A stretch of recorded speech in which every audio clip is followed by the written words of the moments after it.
It wasn't just a speedboat. It looked like a fishing boat. Small, fast, harmless. But this thing was packed with explosives and had one job: slam straight into a massive oil tanker. October 1st, 2024, just off the coast of Al Hudaydah, Yemen.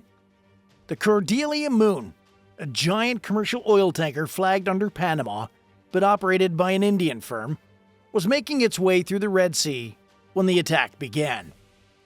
The Houthis, however, claimed it was a British ship, likely to justify the attack and provoke a political reaction. First, 4 missiles launched from land. All of them missed. So far, so good. Until the real threat came in from the water. A drone boat, officially called a USV, or unmanned surface vessel. No pilot, no warning, just a floating bomb, remotely guided and locked onto its target. And it didn't miss. The USV slammed into the starboard side of the tanker and exploded right against a ballast tank, a compartment that holds water to balance the ship. No oil spilled, no one got hurt. But make no mistake, this wasn't a scare tactic. This was a signal. The Cordelia Moon kept moving, but the message was clear. The Red Sea is no longer safe. And that tiny boat? That was just the beginning.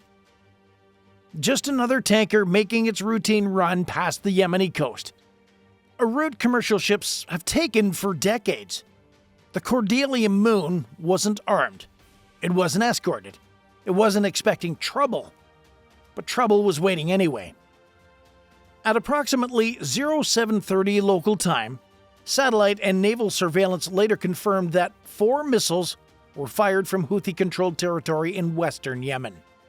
They were launched in quick succession, most likely anti-ship cruise missiles, designed to skim low over the sea and strike big targets like tankers or warships. None of them hit. Some splashed down early, one may have lost guidance mid-flight. Either way, they missed. But here's the thing. That might have been intentional. Those missiles, they were likely a decoy. While the crew of the Cordelia Moon monitored the sky, the real threat was coming in just meters above the waves. The drone boat, the USV. It had been launched from the coast, likely guided remotely or by pre-programmed GPS coordinates. These kind of vessels are low profile, fast, and easy to disguise among fishing traffic. And unless you're watching the water constantly, you don't see them until it's too late. It took less than a minute from when the USV was first visually spotted to when it made impact. Boom! The explosion rocked the hull, but not hard enough to stop the ship. The blast punctured a ballast tank, not an oil compartment. That was sheer luck. Had it struck the cargo hold or a fuel tank, the outcome could have been catastrophic. There were no escort ships, no drones overhead, no naval backup within visible range. The tanker was completely on its own. And that's exactly what made it such a perfect target. This wasn't a mistake. It was a calculated hit, designed to send a message. You're vulnerable, and we're watching. You'd never guess something so deadly could look so boring.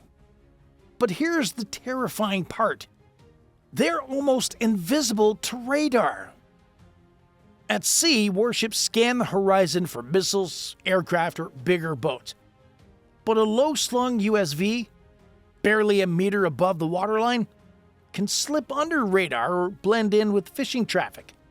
That's especially true in congested zones like the Red Sea, where dozens of small civilian boats move through the shallow waters every hour. And when it hits, you don't get a second chance. The moment news of the attack broke, the headlines were already spinning. The Houthis claimed that they had struck a British oil tanker. In reality, the Cordelia Moon flew under a Panamanian flag and was managed by an Indian company. But that detail didn't matter, not in the narrative war. But behind the public language, something else was happening. The Royal Navy quietly shifted its posture. Already in the region was HMS Diamond, a Type 45 destroyer armed with Sea Viper missiles, designed to track and destroy incoming threats, whether it be a missile or a drone. It wasn't there by accident. The UK had deployed warships to the Red Sea months earlier as part of Operation Prosperity Guardian, a coalition effort to keep shipping lanes safe. Now, that operation just got teeth. British commanders raised alert levels for all vessels transiting near Yemeni waters. Navy helicopters, Wildcats, often used for surface surveillance and anti-ship warfare, were put on continuous patrol rotations. Radar coverage was extended, and rules of engagements were sharpened. Unofficially, Royal Navy captains were given the green light to intercept or destroy any fast-approaching vessels that showed signs of hostile intent. No more waiting for the bang. From now on, the trigger would be earlier. But this wasn't just about one attack. It was about reputation. In the maritime world, perception is power. And if a group like the Houthis could damage a British-linked ship without consequences, it would encourage copycats, or worse, embolden state-backed actors to try the same thing. That's why the Royal Navy just didn't posture, they mobilized. Within 72 hours, British naval intelligence was actively coordinating with US CENTCOM, French surveillance drones, and commercial shipping firms to map suspected USV launch zones. The goal? To identify patterns, spot threats before they move, and send a clear signal back. You want to mess with tankers? Expect a warship next time. And here's the part that should actually keep every naval commander up at night. The Houthi drone boat cost less than a single missile, and it nearly blew up a 150,000-ton oil tanker. That's the power of asymmetric warfare. You don't need a billion-dollar weapon when a $10,000 boat can do the same damage. They hug the waterline, slip past radar, and don't trigger most automated threats until they're already within lethal range.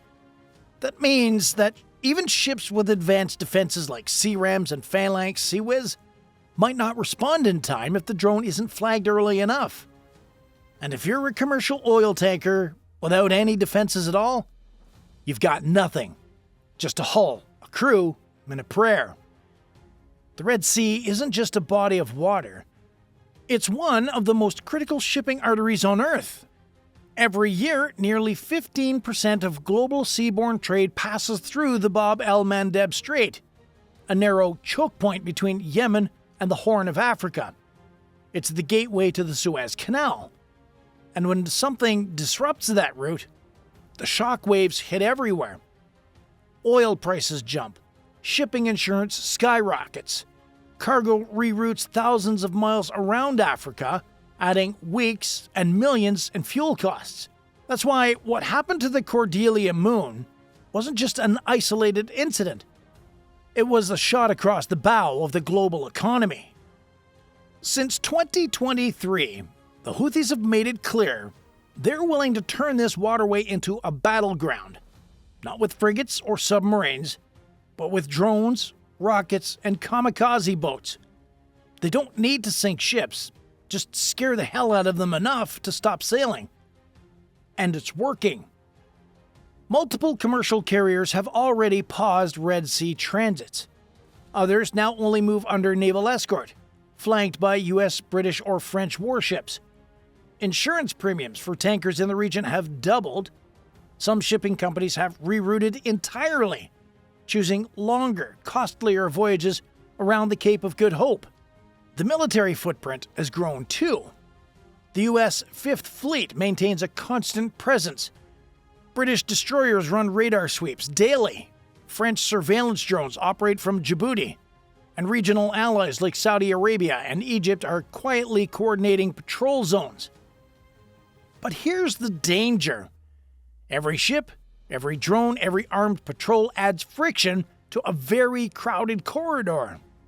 One misfire, one misidentification, and things escalate fast. And now, with small drone boats striking commercial tankers, that risk multiplies. The Red Sea isn't just tense, it's primed. And every passing ship knows it. You don't just launch a drone boat into open water without leaving a trail. Even in an asymmetric war, eyes are everywhere. And after the Cordelia Moon attack, those eyes zoomed in fast. Within hours of the explosion, US and British intelligence assets started pulling data. Satellite passes, infrared scans, signal intercepts. Every scrap of information pointed toward western Yemen, near the coastal city of Al-Hudaydah. High-resolution satellite imagery showed unusual traffic near a known Houthi-controlled jetty. One boat left just after dawn. Small profile, fast-moving, and headed straight toward the Cordelia Moon's last known track. A grainy infrared clip from a French MQ-9 Reaper drone showed what looked like a wake trail moments before the explosion. Meanwhile, back at sea, electronic warfare teams aboard nearby coalition ships were combing through radio logs. A spike in encrypted chatter occurred just minutes before the strike. That timing wasn't random, it was coordination. Even without a direct radar lock, the attack left digital fingerprints. British and US intelligence teams fed all of this into pattern analysis systems, software that maps behavior over time. And it compared this attack to previous incidents, including drone boat strikes on Saudi tankers and attempted hits on UAE ships in 2021. And the pattern? Clear escalation. The launch method, target selection, and timing all suggested an upgraded playbook. At the same time, commercial satellite firms provided imagery to maritime insurers and shipping operators, showing the immediate aftermath. Scorch marks on the Cordelia Moon, a blackened dent where the USV struck, but also no oil in the water, no spreading slick. That lucky detail prevented a catastrophe, but it also gave Western navies a narrow window to analyze the attack without the chaos of cleanup. The cameras didn't blink. The sensors didn't miss.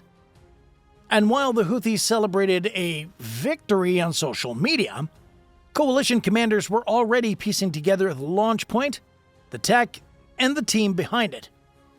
The next question: what comes after tracking? Is targeting next?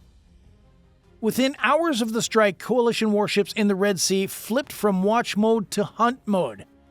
This wasn't a drill. Someone had rammed a commercial tanker with a drone boat, and that meant more could be out there. HMS Diamond, a British Type 45 destroyer already operating in the area, immediately shifted into high alert patrol. Its radar systems, Samson and Smart L, built for detecting both air and surface threats, were retasked to scan for low-profile objects hugging the waterline. Speedboats, drones, anything out of place.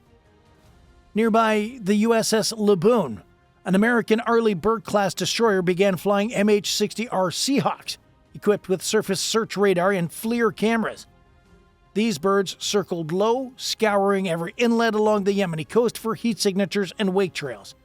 The goal wasn't just to defend. It was to find the next one before it moved. French assets joined in too.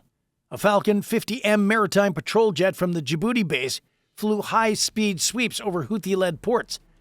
Infrared sensors pinged multiple small craft clustered along the docks, some covered with tarps, others half submerged in tidewater. Suspicious? Yes. Targetable? Not yet.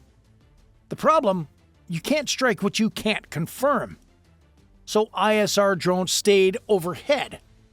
Tritons, Reapers, even commercial surveillance satellites were looped into the feed. The coalition wasn't just looking for boats. They were mapping behavior, watching who moved what, when, and where. Every fishing vessel now had to prove it was just a fishing vessel. At the same time, navies issued warnings to all commercial traffic: stay in designated lanes, maintain AIS signals, and report any fast-approaching craft within 5 miles.